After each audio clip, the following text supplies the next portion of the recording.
Lock down کی خلاف ورزی کرتے ہوئے کراچی سے غیر قانونی بجوڑ ایجنسی جانے والے افراد انسپکٹر نعمت علی بھٹی صاحب SHO گڈاف تھانہ کراچی نے بر وقت کارروائی کرتے ہوئے ڈمپر پر چھاپا مار کر غیر قانونی جانے والے افراد کو حراست میں لے لیا۔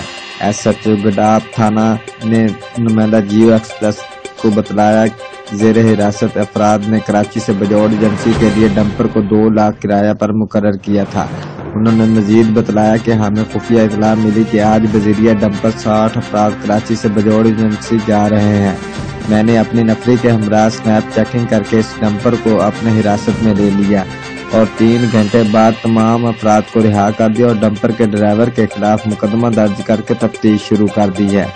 SHO گڈاف تھانہ کا کہنا ہے کہ ایسے متعدد کیس روزانہ رونما ہو رہے ہیں جس میں 10-15 افراد کو بند گاڑیوں میں دوسرے شہروں میں لیے جانے والے واقعہ پیش آ رہے ہیں، جس میں کراچی سے اندرون ملک مسافروں سے 5,000 سے 20,000 روپے کرایہ وصول کیا جاتا ہے۔ Report Abdul Rahman Abbasi, investigation crime reporter, Geo express news, Karachi.